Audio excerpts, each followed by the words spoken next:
आदमी तो बहुत अजीब है। पहले ये मुझे घर लेने से मना कर रहा था कि घर भूतिया है, और अब छुप छुप के घर को देख रहा है। इस पर तो नजर रखनी पड़ेगी। गिरिजा इतना बोलकर वापस अपने काम में लग जाती है। रात हो जाती है और खाना खाकर गिरिजा और अंकित सो जाते हैं।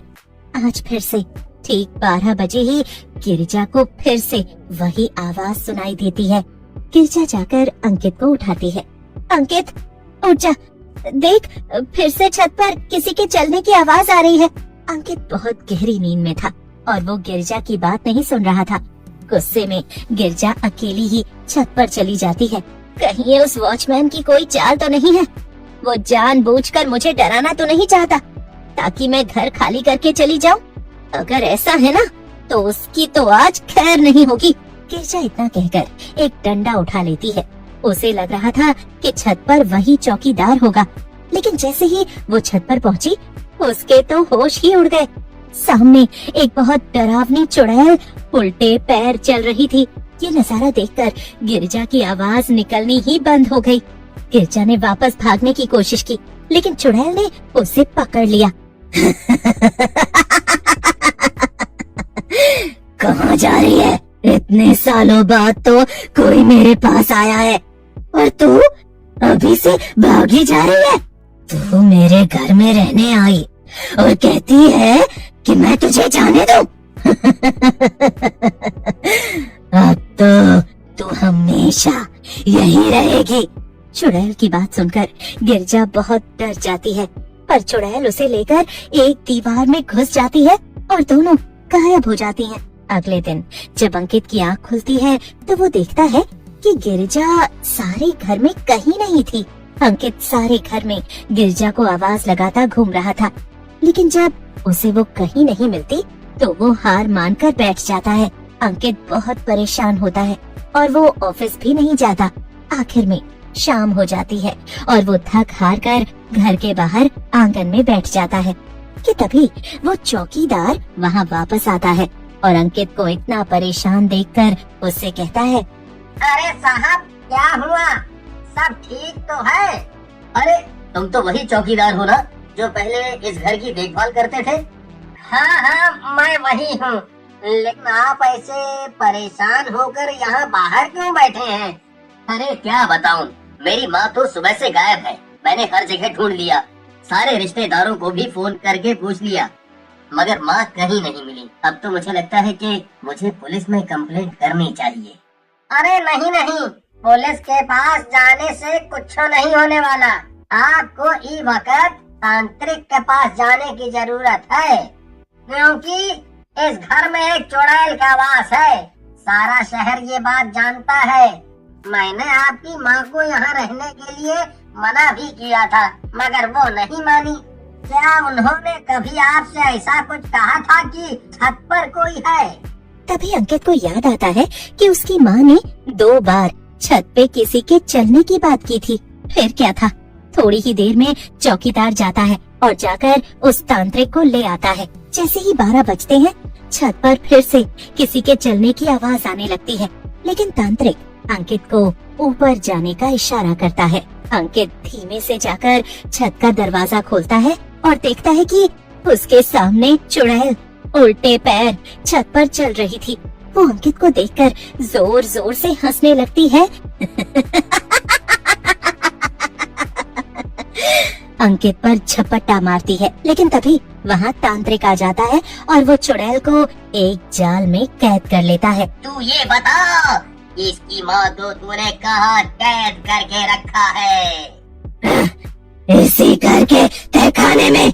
ये सुनकर अंकित और चौकीदार जल्दी से घर के तहखाने में जाते हैं और उन्हें गिरिजा वहीं बेहोश पड़ी मिलती है। तभी पीछे से तांत्रिक आता है और उसके हाथ में एक छोटा सा बक्सा था। मैंने उस चुड़ैल को इस बक्से में कैद कर दिया है, लेकिन ये बक्सा हम बाहर नहीं ले जा सकते क्योंकि ये चुड़ैल बहुत शक्तिशाली है। तांत्रिक बक्से को जमीन में गाड़ देता है और फिर अंकित तहखाने में ताला लगा देता है। लेकिन क्या वो चुड़ैल सच में हमेशा हमेशा के लिए कैद हो गई थी, या अभी छत पर टहलने वाली चुड़ैल की कहानी बाकी थी? जानेंगे हम छत पर टहलने वाली चुड़ैल के पास गिरजा नाम की एक औरत अपने बेटे के साथ किराए पर रहने के लिए मकान ढूंढ रही थी। गिरजा बहुत लालची किस्म की औरत थी, इसीलिए वो सस्ते से सस्ता घर ढूंढ रही थी। उसके एक दोस्त ने उसे एक भूत बंगले के बारे में बताया था, तो आज वो वही देखने आई थी। ये घर सबसे अच्छा रहेगा मेरे रहने के लिए। यहाँ का किराया बहुत कम होगा। अभी जाकर देखती हूँ कि इसका मालिक कहाँ है। गिरजा घर के अंदर चली जाती है। वहाँ उसे दरवाजे पर ही एक चौकीदार दिखाई देता है। क्यों भाई, इस घर के मालिक कहाँ है? मुझे उनसे काम है। मालिक तो अभी नहीं है, आप बताइए क्या काम है, मैं उन्हें बता दूंगा। मुझे ये घर किराए पर लेना है। गिरजा की बात सुनकर तो चौकीदार के होश ही उड़ जाते हैं। क्या आपको ये घर किराए पर लेना है? मगर क्यों? क्यों, ये कैसा सवाल है? अरे रहने के लिए लेना है, और क्यों? अरे पर ये घर तो भूतिया है, यहाँ आप कैसे रहेंगी भला? भूतिया घर? अरे ये सब बस अफवाहें होती है। असल में भूत जैसा तो कुछ भी नहीं होता है। तुम मुझे बस इतना बताओ कि इस घर के मालिक कहाँ मिलेंगे, मैं उनसे आगे की बात कर लूंगी। चौकीदार को गिरजा बहुत अजीब लगती है, लेकिन वो मालिक का पता बता देता है। गिरजा मालिक के पास जाकर घर किराए पर ले लेती है। मालिक को भी ये सब अजीब लगता है, लेकिन उसने सोचा कि घर वैसे भी खाली पड़ा है, क्योंकि लोग भूत के डर से आते नहीं हैं। अगर कोई सामने से घर ले रहा है तो उसे लेने दो। गिरजा अपने बेटे के साथ भूतिया घर में शिफ्ट हो जाती है। माँ, जब सारा शहर कह रहा है कि ये एक भूतिया घर है, तो तुमने यहीं पर रहने का क्यों सोचा भला? बेटा, ये सब बकवास होती है। भूत जैसा कुछ भी नहीं होता है। पता, तुझे कहीं भूत दिखाई दे रहा है क्या? तुझे नहीं मालूम बेटा, ये घर हमें इतने सस्ते किराए पर मिला है, हमारा तो फायदा ही फायदा हुआ है ना। अच्छी बात है माँ, चलो घर को व्यवस्थित करने में मैं आपकी मदद कर देता हूँ, फिर मुझे काम पे भी जाना है ना। अरे ये सब तो मैं कर ही लूंगी बेटा, तू आराम से ऑफिस जा। अंकित काम पर चला जाता है और पीछे से गिरजा सारे घर को सेट करने में लग जाती है। काम करते करते वो बहुत थक जाती है। रात में जब अंकित काम से वापस आता है तो बोलता है, माँ, आज तो बहुत काम कर लिया है आपने, अब आज खाना मत बनाओ। चलो बाजार से ही खाना खा आते हैं। अरे नहीं नहीं बेटा, बाहर क्यों खाएंगे, मैं घर पर ही बना लूंगी। बाहर जाएंगे तो फालतू में पैसों की बर्बादी होगी ना। मैंने कहा ना, मुझे नहीं जाना कहीं, तुझे जाना है तो तू जा। अंकित को अपनी माँ की कंजूसी की आदत बिल्कुल पसंद नहीं थी। वो गुस्से में अकेले ही बाहर चला जाता है। अब रात हो गई थी और गिरजा घर में एकदम अकेली थी। अब ये अंकित नाराज होकर चला तो गया है, लेकिन न जाने कब वापस आएगा।